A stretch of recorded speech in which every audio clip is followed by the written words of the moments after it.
Well, the past week of LSU baseball, I would say, was more of a whirlwind, more of just an adrenaline rush than maybe any other week of the regular season. I'll break down exactly why I feel like that and why you should feel very excited about LSU baseball in 2022. All of that and more on today's edition of Locked on LSU. You are Locked On LSU, your daily podcast on the LSU Tigers. Part of the Locked On Podcast Network. Your team every day.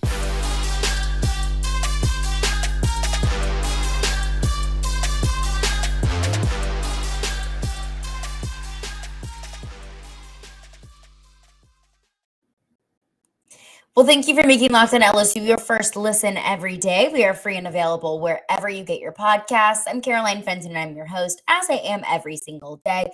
I graduated from LSU a couple years ago, and now I host Sports Talk Radio in Nashville, Tennessee for ESPN 102.5 The Game. Make sure you follow us on socials at Locked on LSU on Twitter. You can follow me at Caroline Fenton1 on Twitter as well. You can also find us on YouTube, Locked on LSU. So if you're just hanging out around the house, you want to hear some LSU content, you can throw us on your smart TV on YouTube. So make sure to subscribe at Locked on LSU. But this entire past week, and really this past weekend, like a 72-hour span, was just an absolute freaking whirlwind of LSU baseball transfers. It's like Jay Johnson looked at the transfer portal and said, yep, I'll take one of every single one of them, because it was just name after name after name of really impressive players that have all decided to come to LSU through the transfer portal.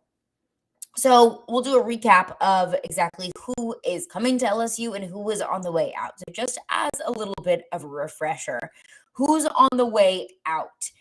So the news actually just broke today that Drew Bianco will enter the transfer portal. So I'm going to be completely honest with you. I was a little bit bummed when I heard this news. I love Drew Bianco because he is just one of those guys that loves LSU. He will do anything for the team. He loves baseball. I mean, he played catcher against Alabama this past season. So after that, he had handled every single position. He had played at every single position except pitcher throughout his tenure at LSU. I mean, he's such a fun and enthusiastic guy with the boombox this past season. Really love Drew Bianco, but he will enter the transfer portal. But this isn't new to Drew Bianco. I mean, he entered the transfer portal after the 2020 season. Paul Maneri told him, I'm just suggesting that you enter the transfer portal with baseball, something that you want to do long term. So he entered the transfer portal, decided to come back to LSU, and then that following season in 2021, Drew Bianco started 32 games. In this past season, he was just riddled with injury. Poor thing, he only played 34 games, but was dealing with shoulder problems, hamstring issues, only was batting 128 in 39 at-bats this past season. So I think that after this past season, just realizing the struggles that he had with injury and how difficult it was for him to be out there on the field consistently, best thing for him to enter the transfer portal. So we don't know his end goal or his end destination, but he just announced today that he will enter the transfer portal. But also the rest of the guys who are on their way out of Baton Rouge: redshirt sophomore Jacob Hasty, redshirt junior outfielder Giovanni De Giacomo. He had a 275 career batting average for LSU, 4-year starter, solid player for LSU, but I think he's looking at the sheer volume and talent of players on their way in, not just through the transfer portal, but through through recruits as well. And so he is on his way out as well. Collier Cranfield, Brennan Holt, who already announced that he's committing to Oklahoma State, and then Will Safford, who only played in 6 games for LSU in his career so far, and freshman Anthony Priester, who has yet to play a game with LSU. So you're looking at Giovanni De Giacomo, you're looking at Drew Bianco, and also Brennan Holt will probably be the 3 biggest names that as if you're even from a casual to a very invested LSU baseball consumer, those are probably the 3 biggest names that stand out to you. But those are the players on their way out of LSU.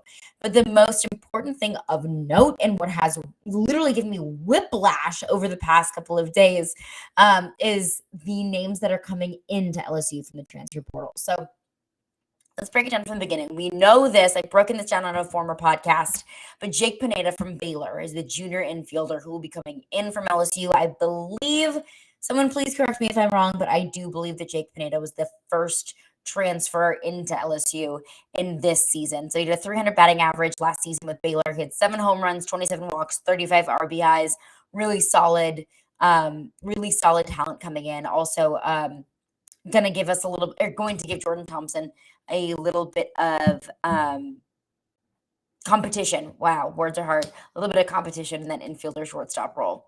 Another one that I'm incredibly excited about. And so I live in Nashville. I do sports talk radio in Nashville. This is a name that a lot of people here in Nashville, Vanderbilt fans, were really bummed to see him go. But that is Christian Little, a rising junior right-handed pitcher out of Vanderbilt, is on his way into LSU. So this year, Christian Little had a 3.72 ERA, had 46 strikeouts, 17 walks, and pitched just under 39 innings. And the Commodores used him mainly as a bullpen guy, but he did have 3 starts. He had one against LSU in May, actually, so you may be looking at that and saying, oh, that's maybe not a good thing, considering LSU swept Vanderbilt this past year. But Christian Little is a very talented pitcher and just wasn't utilized a ton at Vanderbilt. So Christian Little on his way in from Vanderbilt. Another Vandy boy turned LSU Tiger is Carter Young. Last season, he was batting .207 with 7 home runs and 26 RBIs, which was pretty low, at least compared to Carter Young's standards. In 2021, he had an .899 on-base slugging percentage, had 16 home runs in 2021. So absolutely a threat offensively. But I think the really interesting part about Carter Young is his defense. So Carter Young played shortstop for Vanderbilt. So I mentioned Jordan Thompson, who is slated to return, who started at shortstop for LSU. I also mentioned Baylor transfer Jack Pineda, who was also coming into LSU, who was also the starting shortstop for Baylor, who is also projected to join the team as well.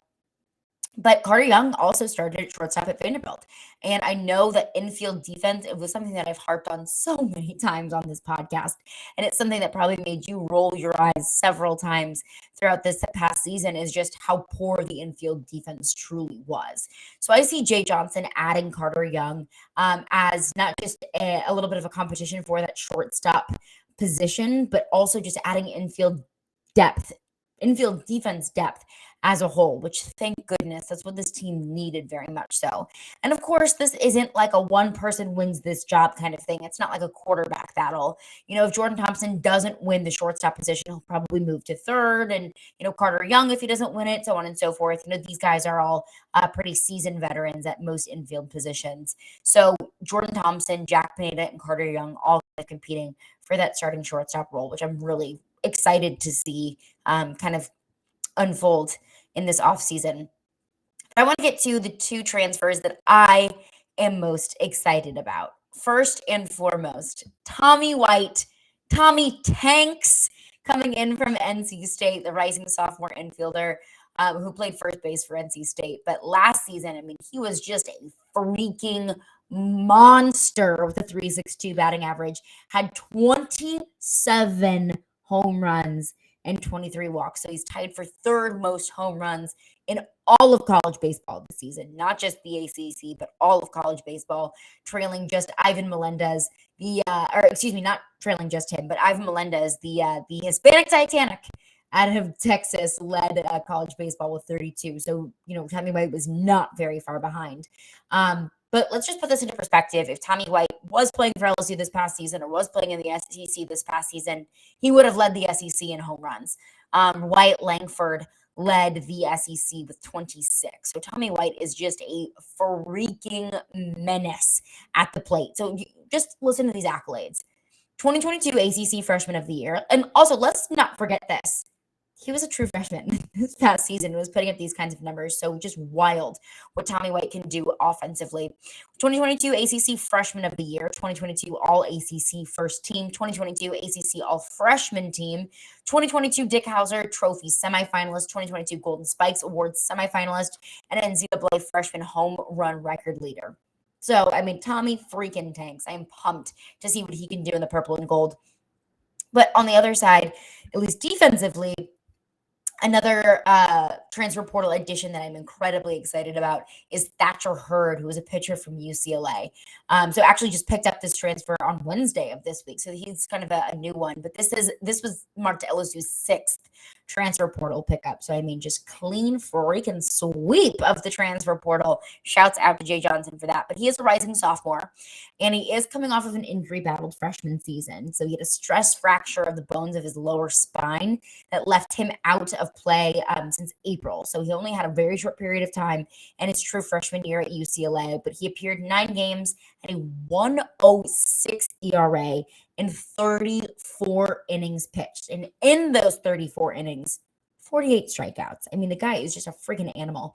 But Thatcher Hurd allowed just 4 runs in the entire season. Of course, you have to take that with a little bit of a grain of salt since he did not pitch an entire season, didn't play an entire season, actually just pitched a very short fraction of the season. But it's not about the stats that he put up this past season, but it's more so about his repertoire, because his fastball can get up to 95 miles an hour. He's got a changeup, he's got a curveball, he's got a slider in his repertoire, and he can start and pitch in relief. He did both with UCLA, did both in high school. So Thatcher Hurd is going to be a wonderful pairing with the rest of this bullpen, and also a wonderful pairing with LSU's new pitching coach that they picked up this past week. So I want to break down exactly who Jay Johnson is bringing in to lead their bullpen and what he can bring to LSU. So I want to get into that coming up next. But before we do that, I want to tell you about Rock Auto.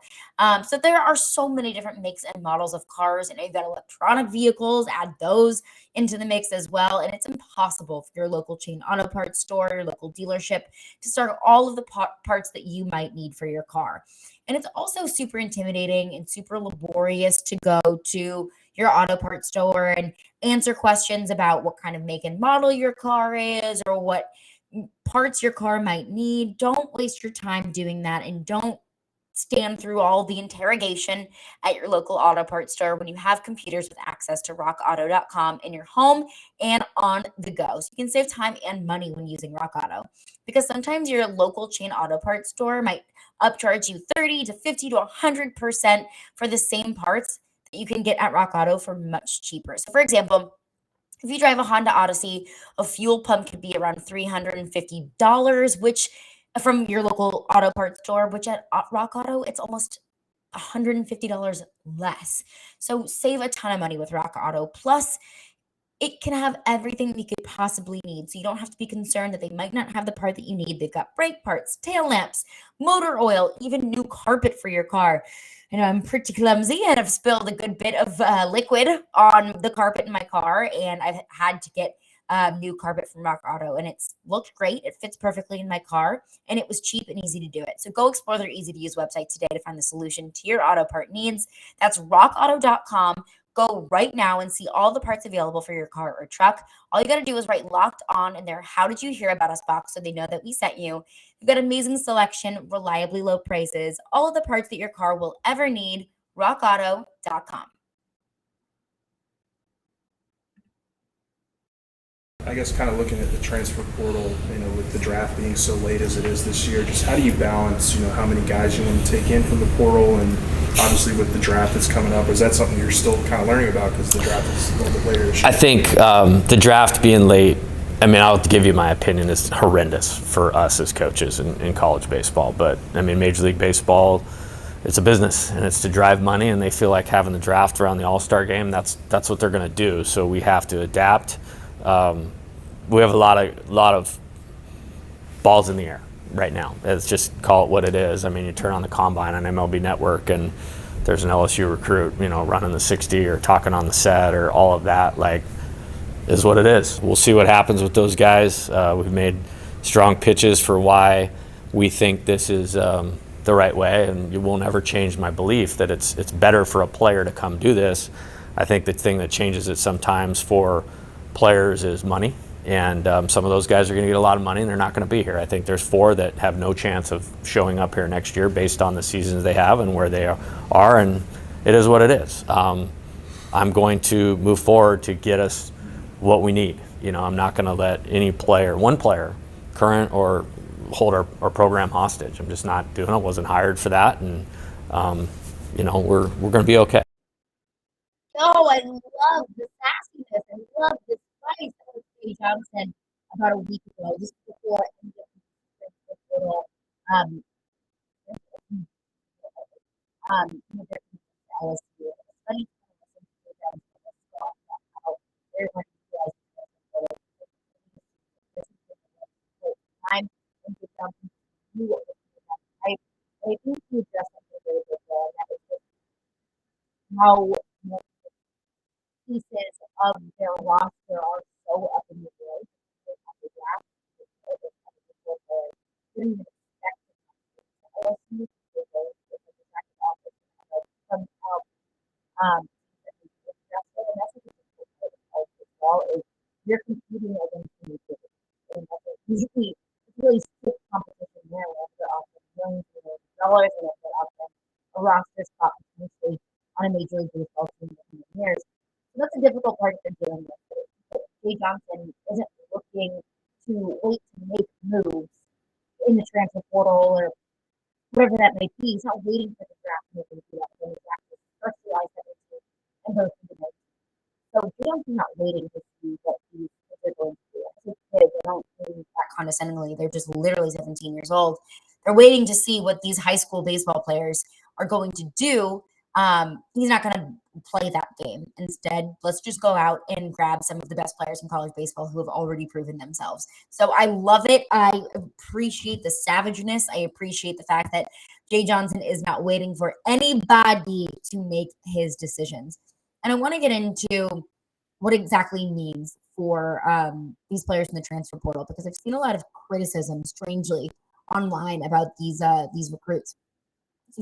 Transfer portals pickups rather than recruits. So I want to get into that coming up next. But first and foremost, I want to focus in on LSU's new pitching coach, because they just snagged two big-time pitchers in Thatcher Hurd and Christian Little out of UCLA and Vanderbilt, respectively, because pitching very much so was a big problem for LSU this past season, and comparatively to what LSU has done in the past.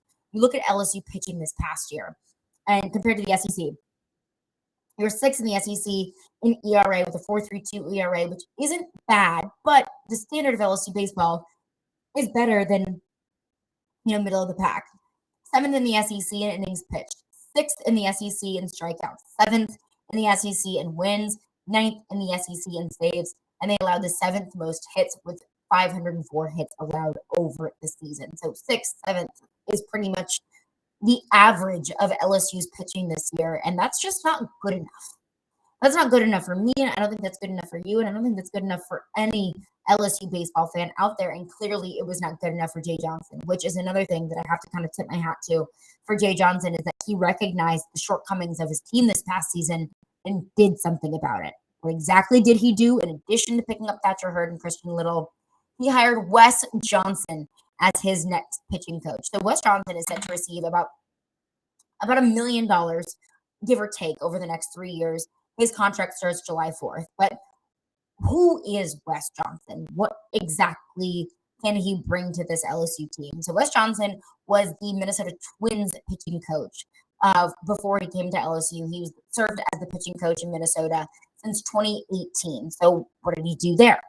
So if you are not a Major League Baseball fan, the Minnesota Twins aren't historically a powerhouse. I'm a diehard St. Louis Cardinals fan. The Cardinals are one of the best teams in the league consistently, and never have I ever been shaking in my boots about what the Minnesota Twins could do on the American League side of things. But looking at what the Minnesota Twins are now, since Wes Johnson has kind of taken over at the helm of being in charge of the bullpen, 11th best team ERA in Major League Baseball, so that top third of the MLB with a 3.78 ERA, and that's in the pros. So already a better ERA than LSU had this past season with a 4.32.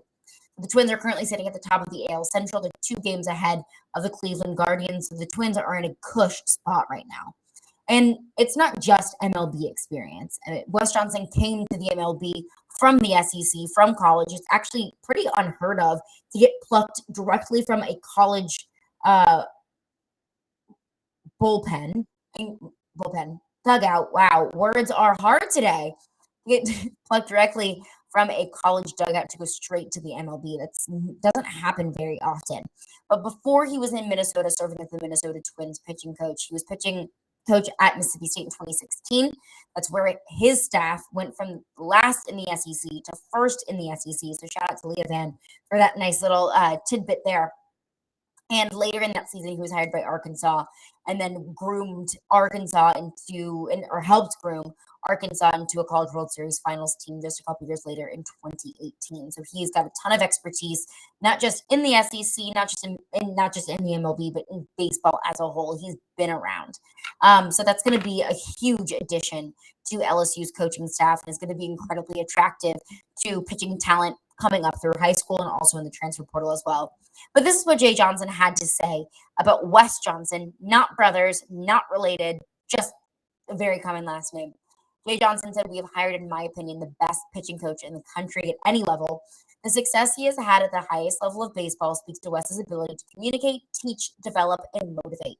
I believe Wes will help us recruit and develop a large number of future MLB pitchers at LSU and form them into a dominant staff for years to come." He says this is a huge day for LSU baseball.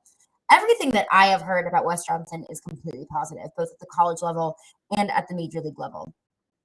And if LSU wants to take that next step into continuing to be a consistent contender for the College World Series finals and to be an eventual champion, it needs to start with pitching.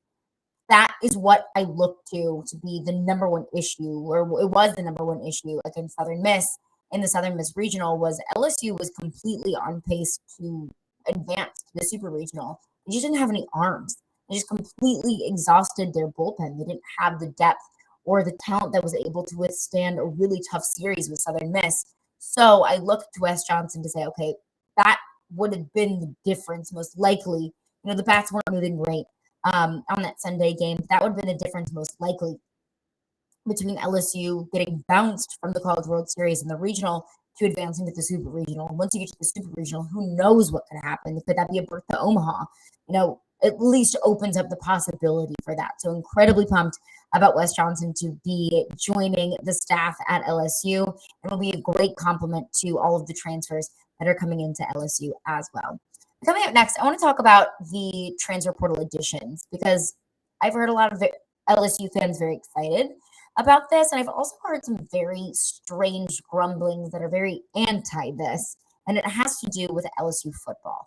I want to get into that, kind of give my take on what I've heard around the discussion around LSU baseball and LSU football fans alike. So we'll get into that coming up next. But before we do that, I want to tell you about betonline.net, because it is your number one source for all of your betting needs and sports information. You can find all the latest sports developments, league reviews, and news. They've got this year's NHL playoffs and Major League Baseball. Plus, BetOnline is your continued source for all of your sporting wagering information. They've got live betting, they've got esports and scores.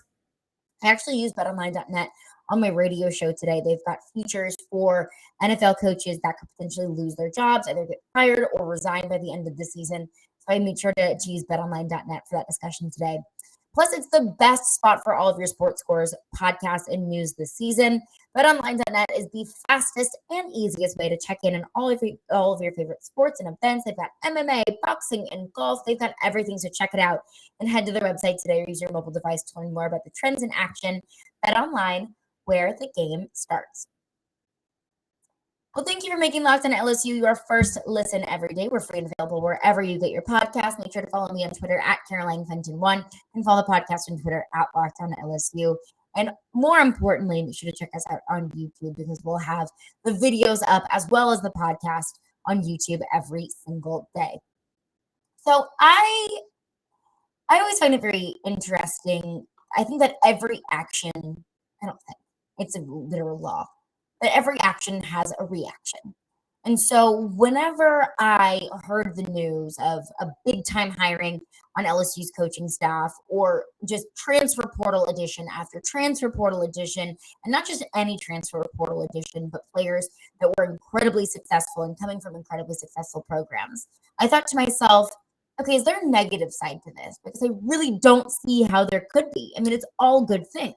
You hate to see Giovanni De Giacomo and you hate to see Drew Bianco on their way out of the program. But for the long-term success of LSU baseball, the best thing for it is to bring in the best talent. I always refer to a quote from Bill Belichick who said, "You can't collect talent, you have to build a team." That's exactly what Jay Johnson is doing. So I thought to myself, there's got to be some way that someone is spinning this in a negative light. And sure enough, I found it. I've seen a couple discussions, and you as an LSU fan, you may not subscribe to this belief, and you may be rolling your eyes to this, but these people out there do exist. I saw this discussion that a lot of LSU fans were frustrated with all of these transfer portal additions because they thought that LSU boosters were pumping too much money into LSU baseball and not enough money into LSU football. I saw the argument that Arch Manning wasn't offered a big enough NIL deal by LSU, and that's why he went to Texas and didn't decide to stay in state to go to LSU. And they were frustrated because they thought that money that could have gone to Arch Manning went to baseball players. That is so freaking ridiculous for so many reasons. First and foremost, Arch Manning doesn't need any money. I don't know if you've looked at the Manning family's net worth. I haven't, but I know that they're probably pretty comfortable. I don't think that they're worrying about where their next meal is going to come from. And I also don't think that family would advise Arch Manning to go somewhere just simply because of NIL deals. I think that's a family that's been through it enough times to know what it takes to succeed, not just at the college level, but to advance to the college, or excuse me, to the NFL level as well. I don't think that NIL money was the reason why Arch Manning decided to go to Texas. I think Arch Manning decided to go to Texas because that's where he thought that he was going to find the most success. If you don't like it, that's the truth. Also, I think it's naive to think that LSU athletics or LSU boosters or people who are willing to put forth money for NIL deals are pulling from a very limited pot. I think there's plenty of money being pumped into LSU athletics. I think that LSU has the privilege of being a fan base that has so much buy-in from its alumni and from its boosters. They're willing to do whatever it takes to bring a player in. If it was the difference between, let's say it's a 5-star player that LSU football absolutely positively needs, and these boosters are salivating at the mouth, they'd be willing to drop whatever dollar amount it would take in order to get that player here. So I don't think that LSU baseball and LSU football are working in this limited pot of cash for NIL deals. I think that's ridiculous. I think that a lot of LSU fans are frustrated to see the amount of 4- and 5-star talent leave the state of Louisiana and go elsewhere, whether that be Arch Manning heading to Texas or anything beyond that. And I'll break down those recruits and if we're concerned about LSU's recruiting efforts on tomorrow's show, because I do think that it's a very interesting conversation that we can have, and I do think it's a very fair argument being made. But I don't think that those players or those recruits or these 4 or 5 stars decide to go elsewhere just because LSU says, "Oh, I'm so sorry. Our NIL deals, Baton Rouge businesses, they don't have enough money for you because they just paid, Christian Little X amount of dollars in an NIL deal." I don't even know if these players have NIL deals. I would probably assume that they do, just because who doesn't have NIL deals these days? I'm sure there's been plenty of money thrown at these players, but I don't think it's a limited pot. So don't come fighting for LSU baseball and being frustrated that there is a limited amount of money for LSU football, because I think you and I both know, you, the listener, we both know that there's plenty of money to go around. So don't come swinging for LSU baseball. But that is going to do it for me today. Make sure to check in tomorrow because I will be breaking down some LSU football recruiting. And should we be concerned about the amount of talent that's leaving the state of Louisiana? I want to get into that with y'all tomorrow. So thank you for making Locked On LSU your first listen every day. Now make your second listen Locked On SEC. You can get more on the SEC by making Locked On SEC your second listen. Every day, host Chris Gordy and the local experts of Locked On take you across the SEC in 30 minutes.